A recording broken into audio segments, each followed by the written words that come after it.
तो dear students, जो last lecture था उस लास्ट लेक्चर के अंदर अपन ने electric field lines, electric field को स्टडी किया था और इलेक्ट्रिक फील्ड की इंटेंसिटी को स्टडी किया था। ठीक है। और जब इलेक्ट्रिक फील्ड की इंटेंसिटी को, इलेक्ट्रिक फील्ड को अपन स्टडी कर रहे थे तो वहाँ अपन ये बोल रहे थे कि भाई इलेक्ट्रिक फील्ड जो किसी चार्ज के अराउंड एक ऐसा एरिया, एक फील्ड होती है जिसमें कोई भी चार्ज किसी दूसरे चार्ज पे फोर्स अप्लाई करता है। ठीक है। वो फोर्स ऑफ रिपल्शन हो सकता है, फोर्स ऑफ अट्रैक्शन हो सकता है। मतलब टोटल मिला के हम ये कह रहे थे कि कोई भी चार्ज अपने अराउंड एक स्पेसिफिक एरिया के अंदर अपना इफेक्ट रखता है, अपना डोमिनेंस रखता है। उसी डोमिनेंस की वजह से वो किसी दूसरे वाले चार्ज पे अपना फोर्स अप्लाई करता है। अब हम ये कह रहे थे कि भाई इलेक्ट्रिक फील्ड किसी भी चार्ज की अगर है, किसी चार्ज बॉडी की अगर है, तो उस इलेक्ट्रिक फील्ड को अपन आइज से देख तो नहीं सकते, लेकिन देख नहीं सकते तो फिर उनको अपन रिप्रेजेंट कैसे करते हैं। तो उनको रिप्रेजेंट करने के लिए अपन ने कुछ इमेजनरी लाइंस कंसीडर की हैं और उन इमेजनरी लाइंस को अपन बोलते हैं इलेक्ट्रिक फील्ड लाइंस, जो इस लेक्चर में अपन डिस्कस करेंगे। तो अपना जो नेक्स्ट टॉपिक है that is electric field lines. तो इलेक्ट्रिक फील्ड लाइन है क्या?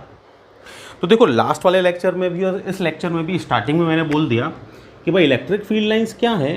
दीज आर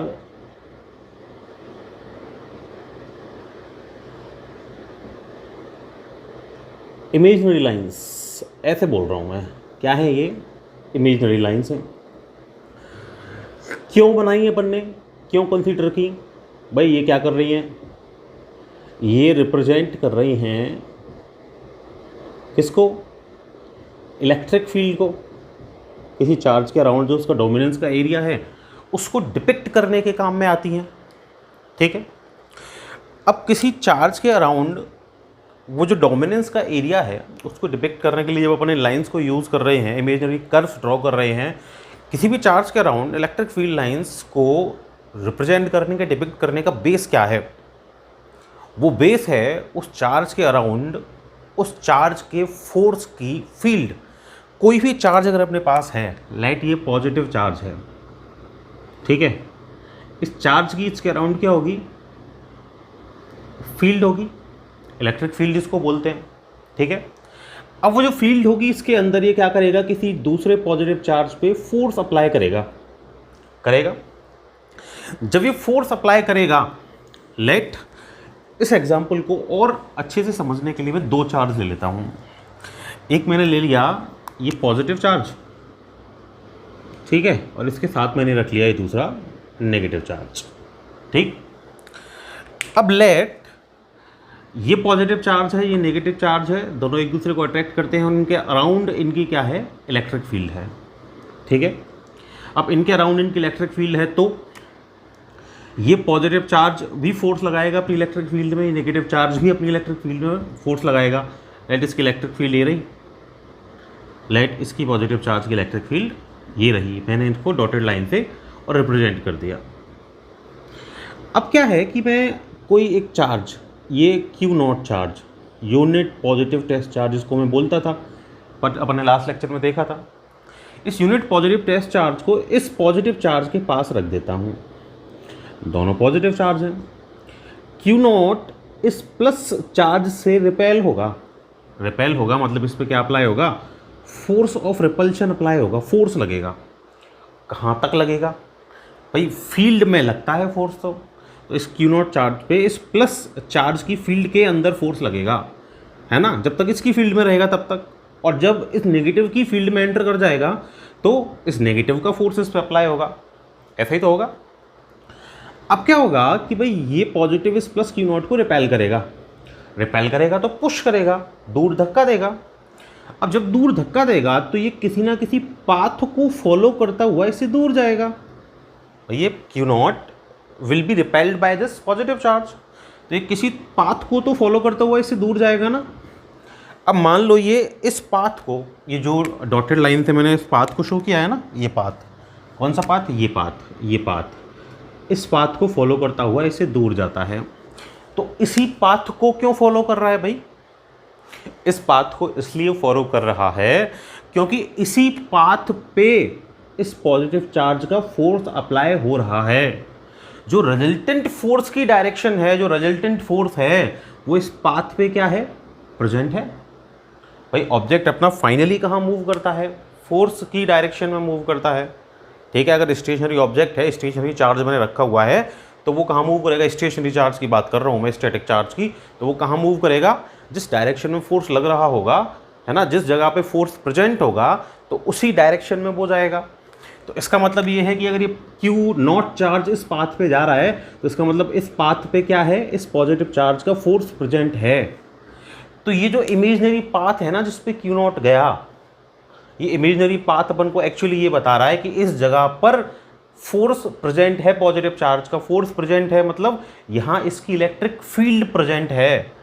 तो इसका मतलब ये पाथ एक्चुअली में इलेक्ट्रिक फील्ड को शो कर रहा है, किसकी, उस पॉजिटिव चार्ज की।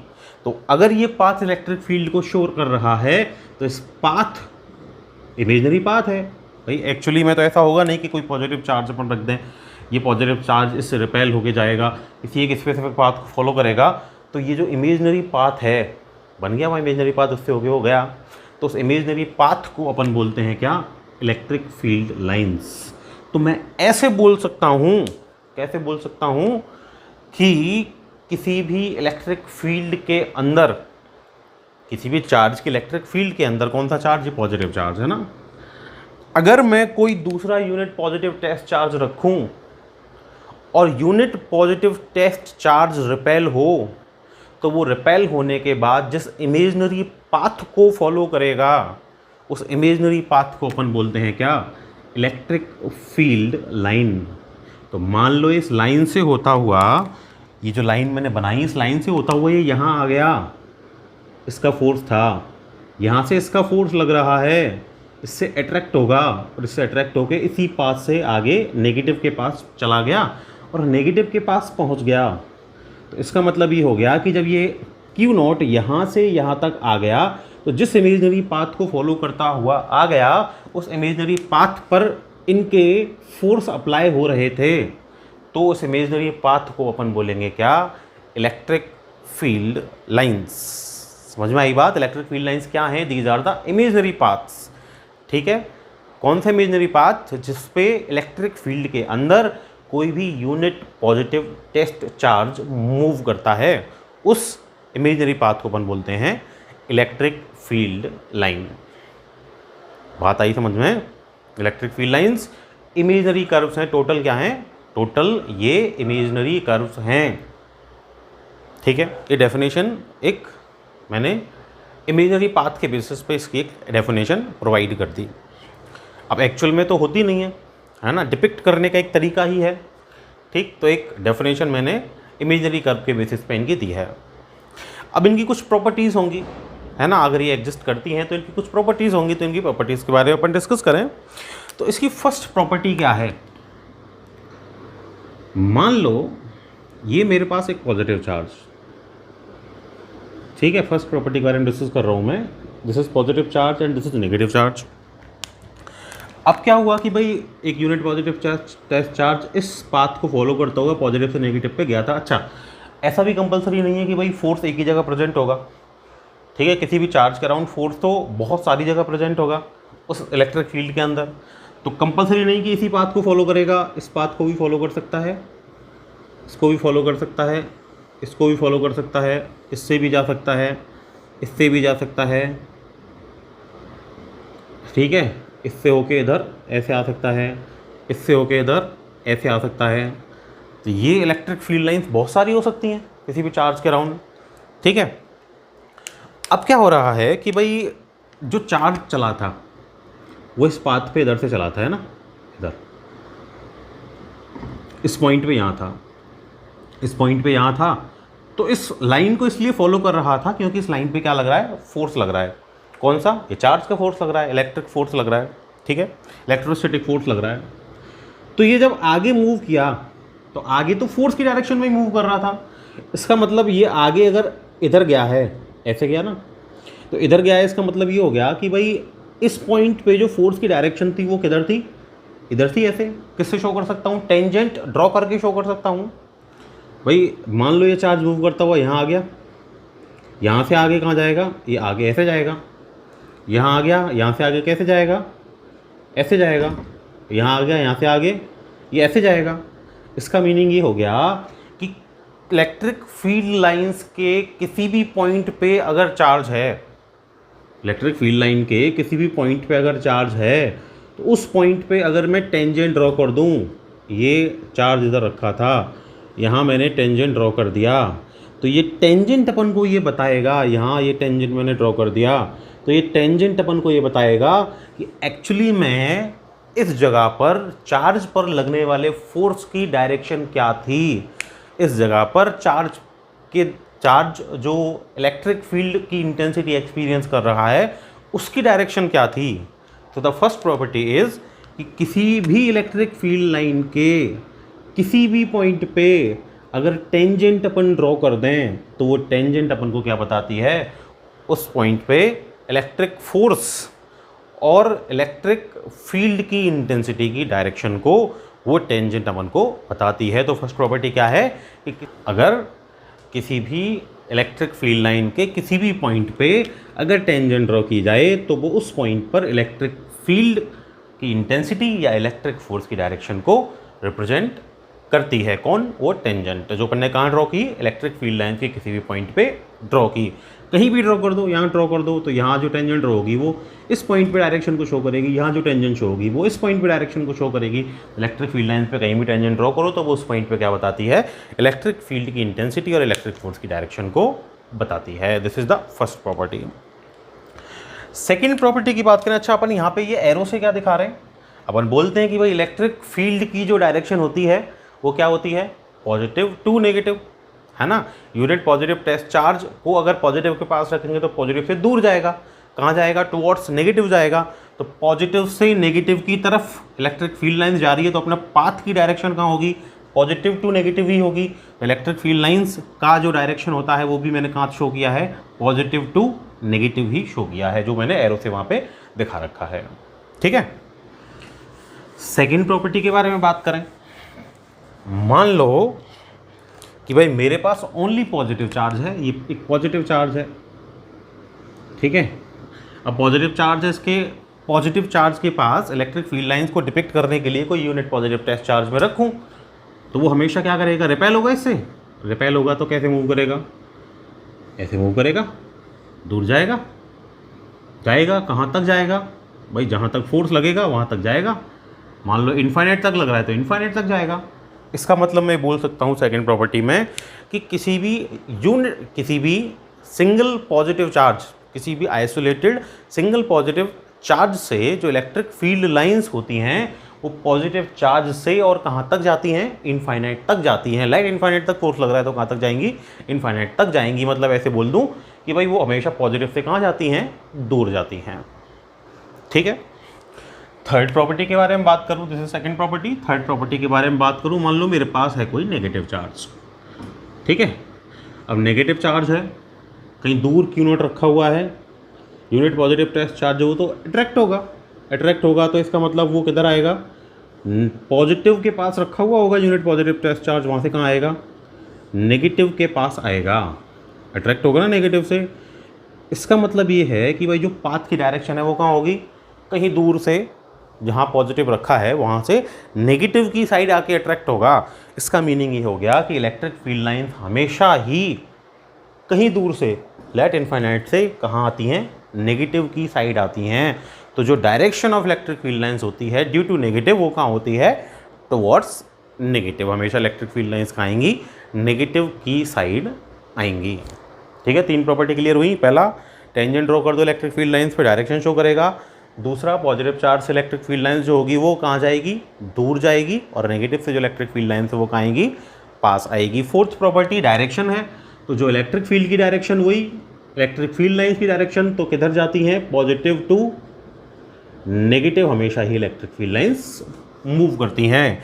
अभी अभी मैंने एक डायग्राम बताया था, उस डायग्राम में मैंने इलेक्ट्रिक फील्ड लाइंस को शो भी किया है कि लाइट है मेरे पास पॉजिटिव चार्ज, लाइट है मेरे पास नेगेटिव चार्ज, तो जो इलेक्ट्रिक फील्ड लाइंस हैं वो किधर जाएंगी, positive to negative, positive to negative, positive to negative, तो हमेशा पॉजिटिव से निकलेंगी और किधर एंटर करेंगी, नेगेटिव में एंटर करेंगे। ठीक है। This is the fourth property. Fifth property की बात कर लें। फिफ्थ प्रॉपर्टी क्या कर रही है कि भाई देखो पॉजिटिव चार्ज है ये नेगेटिव चार्ज है, ठीक है। यूनिट पॉजिटिव टेस्ट चार्ज रखूँगा, पॉजिटिव से अवे जाएगा, कहाँ जाएगा, टुवर्ड्स नेगेटिव जाएगा। अच्छा ये तो यूनिट पॉजिटिव टेस्ट चार्ज है, एक बार पॉजिटिव से नेगेटिव चला गया, क्यों, क्योंकि पॉजिटिव से रिपेल हो रहा है, नेगेटिव से अट्रैक्ट हो रहा है, तो कहाँ जाएगा, पॉजिटिव टू नेगेटिव मूव करेगा। लेकिन क्या नेगेटिव से पॉजिटिव आ सकता है क्या, नहीं आ सकता। क्यों, क्यों भाई, ये यूनिट पॉजिटिव टेस्ट चार्ज को बेस बनाकर अपन इसको डिफाइन कर रहे हैं, तो यूनिट पॉजिटिव टेस्ट चार्ज जो है वो पॉजिटिव से रिपेल होगा, नेगेटिव से अट्रैक्ट होगा। ऐसा नहीं हो सकता कि नेगेटिव से रिपेल हो जाए, पॉजिटिव से अट्रैक्ट हो जाए, पॉसिबल ही नहीं है। क्यों, क्योंकि like charges repel each other, unlike charges attract each other. इसका मीनिंग ये हो गया कि भाई इलेक्ट्रिक फील्ड लाइन पॉजिटिव से नेगेटिव पे तो जा सकती है, पर नेगेटिव से पॉजिटिव पे नहीं आ सकती। तो इसका मीनिंग ये हो गया कि जो इलेक्ट्रिक फील्ड लाइन होती है वो कभी भी ऐसे क्लोज कर्व नहीं बना सकती, हमेशा वो ओपन कर्व होती है। दैट मीन्स वो हमेशा ही पॉजिटिव टू नेगेटिव तो जाएगी, electric field line positive to negative तो जाएगी, पर नेगेटिव टू पॉजिटिव आना उसका पॉसिबल नहीं है। तो इलेक्ट्रिक फील्ड लाइन हमेशा क्या होगी, एक साइड जाती है वापस नहीं आती। इसका मतलब ये हो गया कि भाई वो हमेशा ही ओपन कर्व बनाएगी, कभी भी वापस नहीं आएगी। इसका मतलब क्लोज कर्व नहीं बनाएगी। तो इलेक्ट्रिक फील्ड लाइंस कभी भी क्लोज कर्व नहीं बनाती। This is the fifth property. Six property क्या है, सिक्स प्रॉपर्टी ये कहती है कि भाई इलेक्ट्रिक फील्ड लाइन है ना, वो हमेशा ही अगर पॉजिटिव से नेगेटिव जा रही है, पॉजिटिव से निकल रही है, नेगेटिव की साइड आ रही है, तो हमेशा ही वो सरफेस की कैसी होगी, परपेंडिकुलर होगी। हमेशा ही इलेक्ट्रिक फील्ड लाइन की डायरेक्शन कहाँ होती है, normal to, normal means perpendicular to surface. अच्छा क्यों होती है, क्यों होती है, इसका आंसर तो अपन इसी चैप्टर में आगे देखेंगे, है ना। डिफरेंट सर्फेसेस के लिए अपन इलेक्ट्रिक फील्ड लाइन की डायरेक्शन निकालेंगे। तो इलेक्ट्रिक फील्ड लाइन की डायरेक्शन निकालेंगे, वो इलेक्ट्रिक फील्ड लाइन की डायरेक्शन जो है वो नॉर्मल ही आएगी, ठीक, नॉर्मल आएगी। तो जो इलेक्ट्रिक फील्ड लाइन का डायरेक्शन होता है वही तो इलेक्ट्रिक फील्ड का डायरेक्शन होता है, तो इलेक्ट्रिक फील्ड भी नॉर्मल होती है। तो इसलिए इलेक्ट्रिक फील्ड लाइन्स भी हमेशा सरफेस की कैसी होंगी, नॉर्मल होंगी। जैसे कि मान लो पुराने वाले एग्जाम्पल्स में मैं ऐसे बना रहा हूँ कि भाई ये पॉजिटिव, ये नेगेटिव, ठीक है। तो यहाँ से इलेक्ट्रिक फील्ड लाइन निकली, तो ये इसका सरफेस ही है, तो इस सरफेस के हमेशा कैसे निकलेगी, परपेंडिकुलर, ठीक है। इस सरफेस में एंटर कर रही है, यहाँ तो एंटर कर रही है, तो इस सरफेस की भी कैसी आएगी, ये नॉर्मल परपेंडिकुलर आएगी। लाइट यहाँ से निकली, यहाँ से इस चार्ज बॉडी के सरफेस से, यहाँ से निकलेगी तो कैसी होगी, नॉर्मल परपेंडिकुलर। यहाँ से यहाँ आएगी तो भी सरफेस की कैसी होगी, परपेंडिकुलर। इसका मीनिंग ये हो गया कि इलेक्ट्रिक फील्ड लाइंस हमेशा ही सरफेस के कैसी होती है, नॉर्मल होती है, परपेंडिकुलर होती है। कभी भी किसी और एंगल पे इलेक्ट्रिक फील्ड लाइंस नहीं आ सकती। इसको अपन इलेक्ट्रिक फील्ड के थ्रू प्रूव भी करेंगे। पोटेंशियल वाला अपना चैप्टर स्टार्ट होगा, उस चैप्टर के अंदर अपन इसको प्रूव करेंगे कि भाई इलेक्ट्रिक फील्ड की जो डायरेक्शन होती है वो सरफेस के परपेंडिकुलर होती है, नॉर्मल होती है। और जब इलेक्ट्रिक फील्ड लाइंस की इलेक्ट्रिक फील्ड की डायरेक्शन अगर परपेंडिकुलर है, नॉर्मल है, तो इसका मीनिंग ये हो गया कि भाई उसको डिपेक्ट करने वाली लाइन, उसको डिपेक्ट करने वाली लाइंस, इलेक्ट्रिक फील्ड लाइंस की डायरेक्शन भी कैसी होगी, सरफेस के नॉर्मल या परपेंडिकुलर ही होगी, ठीक है। 7 देखें, रफ कर देते हैं इसको।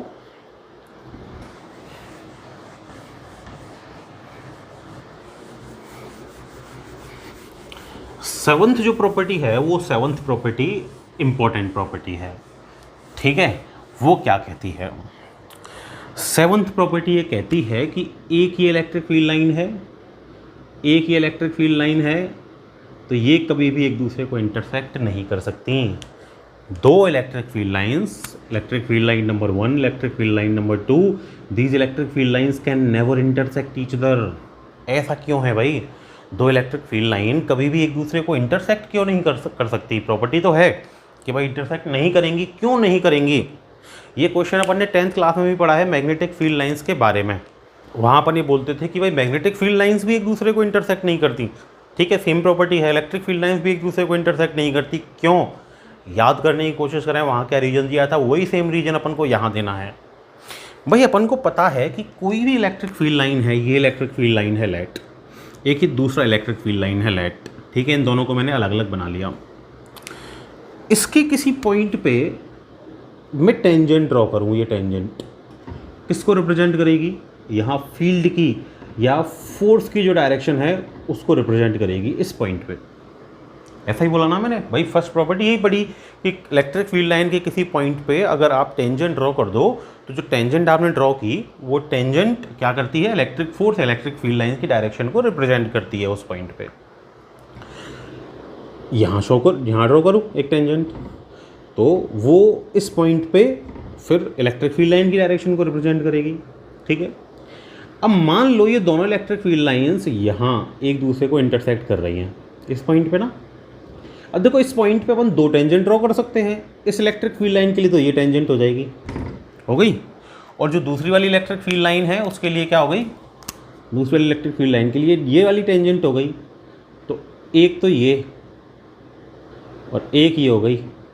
इसका मतलब क्या हो गया कि भाई इस पॉइंट पे, एक सिंगल पॉइंट पे इलेक्ट्रिक फील्ड की कितनी डायरेक्शन हो गई, there are two directions of electric field, मतलब इलेक्ट्रिक फोर्स की कितनी डायरेक्शन हो गई, दो डायरेक्शन हो गई एक ही पॉइंट पे, ठीक है। और 11th क्लास में अपन ने पढ़ा है कि किसी भी एक सिंगल पॉइंट पे फोर्स की दो डायरेक्शन नहीं हो सकती भाई, फोर्स तो वेक्टर क्वांटिटी है, एक रिजल्टेंट डायरेक्शन मिलेगी अपन को फोर्स की, रिजल्टेंट फोर्स मिलेगा, तो कभी भी दो डायरेक्शंस एक पॉइंट पे वेक्टर क्वांटिटी की पॉसिबल है ही नहीं।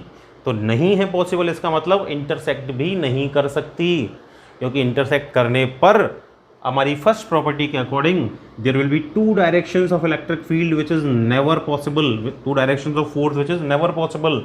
तो अगर ये पॉसिबल नहीं है, इसका मतलब किसी भी पॉइंट पे इलेक्ट्रिक फील्ड लाइंस का इंटरसेक्ट करना भी पॉसिबल नहीं है। This is our 7th property, it is a important property, ये एग्जाम में कई बार पूछी गई है, ठीक है।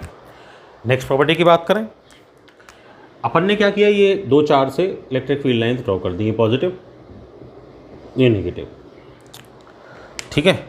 इन दोनों चार्जेस की इलेक्ट्रिक फील्ड लाइन ये ऐसे जा रही है, पॉजिटिव से पॉजिटिव, पॉजिटिव से नेगेटिव, ये इधर गई पॉजिटिव टू नेगेटिव, ये पॉजिटिव टू नेगेटिव, ये पॉजिटिव टू नेगेटिव, ये पॉजिटिव टू नेगेटिव।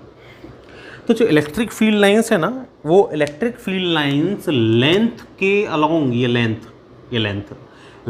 के अलोंग क्या करती हैं, ये कॉन्ट्रैक्ट होती हैं। इनमें लेंथ के अलोंग कॉन्ट्रैक्ट होने की क्या होती है, प्रॉपर्टी होती है, एक दूसरे से क्या हो रही हैं, ये कॉन्ट्रैक्ट हो रही हैं, स्ट्रेच स्ट्रिंग की तरह बिहेव करती हैं।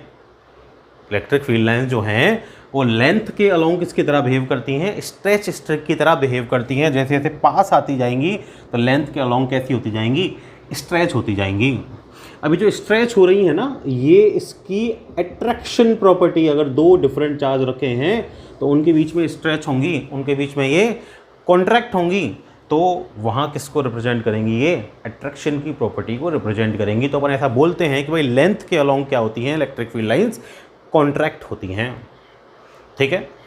किसकी वजह से, due to attraction property, attraction property को वहाँ वो शो कर रही हैं। लेकिन दो इलेक्ट्रिक फील्ड लाइंस हमेशा ही नॉर्मल डायरेक्शन में एक दूसरे को रिपेल करती हैं। दो इलेक्ट्रिक फील्ड लाइन है, ये दोनों क्या करेंगी, एक दूसरे से दूर जाना चाहेंगी, एक दूसरे को रिपेल करना चाहेंगी। तो यहाँ पे जब एक दूसरे को रिपेल करना चाहेंगी तो ये क्या चली जाएंगी, एक दूसरे से दूर दूर चली जाएंगी। तो ये इलेक्ट्रिक फील्ड लाइन हमेशा क्या करती हैं, इलेक्ट्रिक फील्ड लाइन हमेशा नॉर्मल डायरेक्शन में क्या करती हैं, ये हमेशा नॉर्मल डायरेक्शन में एक दूसरे से दूर दूर जाती हैं। तो नॉर्मल डायरेक्शन में इनमें एक्सपेंड होने की प्रॉपर्टी मिलती है। तो जो इलेक्ट्रिक फील्ड लाइंस हैं वो लेंथ के अलोंग तो क्या होती हैं, कॉन्ट्रैक्ट होती हैं, और नॉर्मल डायरेक्शन में क्या होती हैं, वो एक्सपेंड होती हैं। जब वो कॉन्ट्रैक्ट हो रही हैं तो वो रिप्रेजेंट कर रही हैं अट्रैक्शन प्रॉपर्टी को, और जब वो एक्सपेंड हो रही हैं तब वो रिप्रेजेंट कर रही हैं किसको, रिपल्शन प्रॉपर्टी को, ठीक है। अच्छा, ये जो रिपल्शन प्रॉपर्टी है इसको अभी अपन एक चीज़ से और देखेंगे, एक एग्जांपल अपन लेंगे, है ना, दो पॉजिटिव चार्जेस का, वहाँ भी इसको अपन आपको बताएंगे, ठीक है। ले लेते हैं वो एग्जांपल नेक्स्ट प्रॉपर्टी में कि भाई लेट मेरे पास, अच्छा एक नेगेटिव एक पॉजिटिव चार्ज से तो इलेक्ट्रिक फील्ड लाइंस मैंने आपको रिप्रेजेंट करके बताई ना।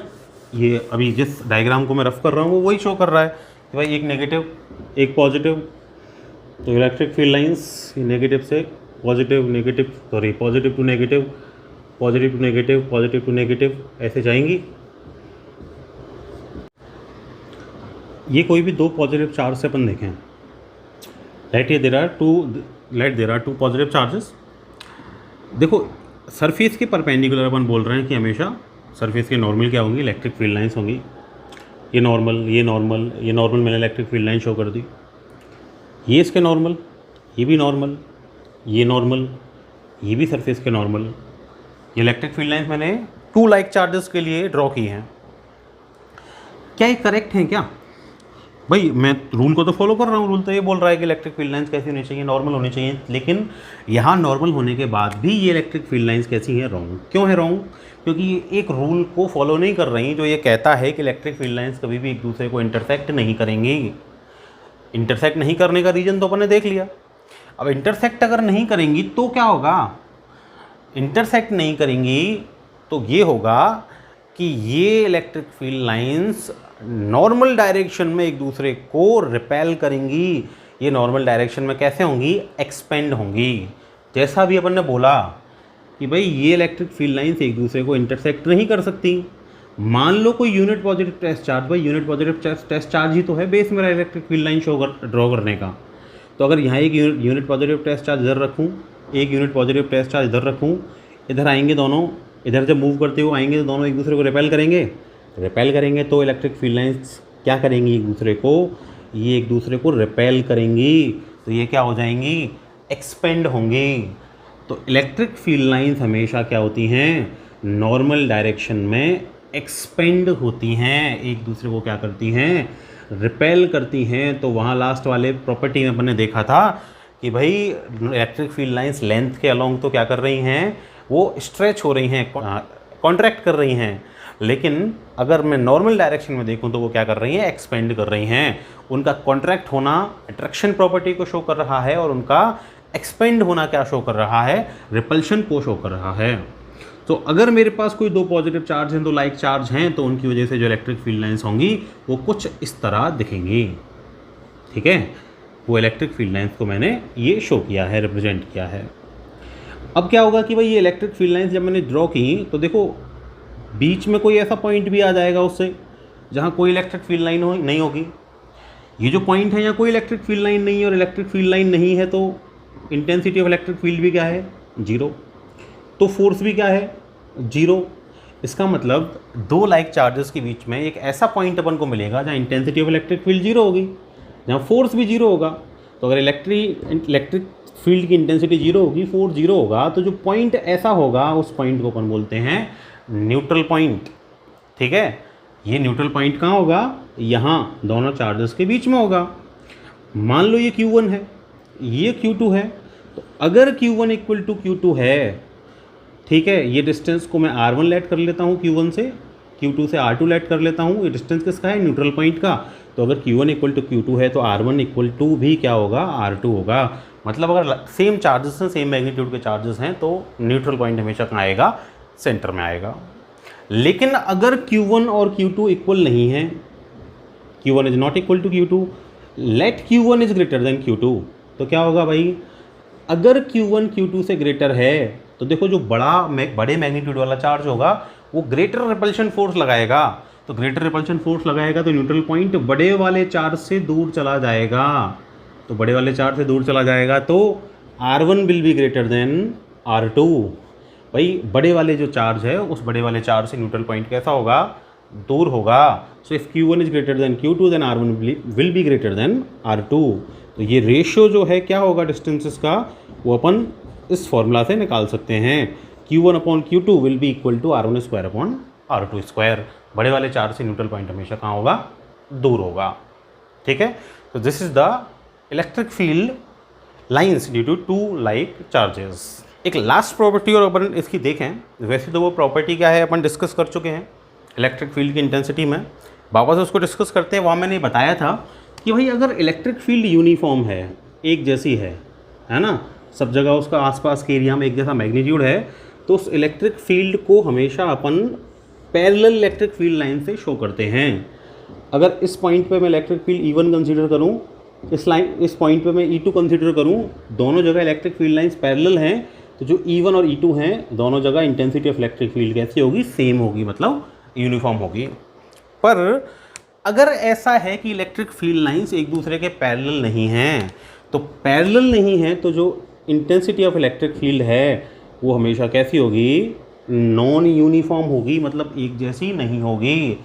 एक्चुअली में क्या होता है कि इंटेंसिटी ऑफ इलेक्ट्रिक फील्ड जो है ना, उसको इलेक्ट्रिक फील्ड लाइंस डिनोट करती हैं, अपन ये बोल रहे हैं, लेकिन किसी भी यूनिट एरिया में जो इलेक्ट्रिक फील्ड लाइंस का नंबर है वो हमेशा इंटेंसिटी ऑफ इलेक्ट्रिक फील्ड को रिप्रेजेंट करता है। मतलब अगर किसी स्पेसिफिक एरिया में इलेक्ट्रिक फील्ड लाइंस का नंबर हाई है, एरिया में इंटेंसिटी ऑफ एरिया के अंदर अगर इलेक्ट्रिक फील्ड लाइंस का नंबर हाई है, मतलब उनकी डेंसिटी हाई है, तो इंटेंसिटी ऑफ इलेक्ट्रिक फील्ड भी क्या होगी, लार्ज होगी। अगर किसी स्पेसिफिक एरिया में इलेक्ट्रिक फील्ड लाइंस का नंबर कैसा है, स्मॉल है, डेंसिटी स्मॉल है, तो उस एरिया में इलेक्ट्रिक फील्ड कैसी होगी, वीक होगी। बात आ गई समझ में कि भाई किसी एरिया में इंटेंसिटी ऑफ इलेक्ट्रिक फील्ड अगर ग्रेटर है तो उस स्पेसिफिक एरिया में density of electric field lines भी कैसी होगी, हाई होगी। Number of electric field lines small area में लार्ज प्रेजेंट होंगी। लेकिन अगर किसी जगह intensity of electric field weak है, इसका मतलब वहाँ पर उस स्पेसिफिक एरिया में number of electric field lines कैसी होंगी, स्मॉलर होंगी। ठीक है, फॉर एग्जांपल मैं ये इलेक्ट्रिक फील्ड लाइंस ड्रॉ करता हूँ जो एक नॉन यूनिफॉर्म इलेक्ट्रिक फील्ड को रिप्रेजेंट कर रही हैं। ठीक है, इस जगह इंटेंसिटी ऑफ इलेक्ट्रिक फील्ड है E1, इस जगह है E2 इस पॉइंट पे। ठीक है, तो यहाँ स्मॉल एरिया में मोर लाइंस हैं या लार्ज एरिया में लेस लाइंस हैं, तो जिधर डेंसिटी ग्रेटर है, किधर ग्रेटर है, इधर ग्रेटर है, तो उधर इंटेंसिटी भी कैसी होगी, हायर होगी। इसका मीनिंग ये हो गया कि भाई इंटेंसिटी ऑफ इलेक्ट्रिक फील्ड जो है वो डायरेक्टली प्रोपोर्शनल है किसके, density of electric field lines के। मतलब intensity of electric field directly proportional है किसके, नंबर ऑफ फील्ड लाइंस के, जो कहाँ प्रेजेंट हैं, जो पर यूनिट एरिया में प्रेजेंट हैं। तो पर यूनिट एरिया में प्रेजेंट इलेक्ट्रिक फील्ड लाइंस का number intensity of electric field को भी क्या करता है, डिनोट करता है। जितना लार्ज नंबर होगा इलेक्ट्रिक फील्ड लाइन के किसी यूनिट एरिया में, उतनी ज़्यादा स्ट्रॉन्ग क्या होगी, अपनी इलेक्ट्रिक फील्ड होगी। So these are the properties of electric field lines. Next lecture में आएंगे अपन, कुछ इसके क्वेश्चंस डिस्कस करेंगे और कुछ क्वेरीज हैं स्टूडेंट्स की, वो भी डिस्कस करेंगे। Thank you.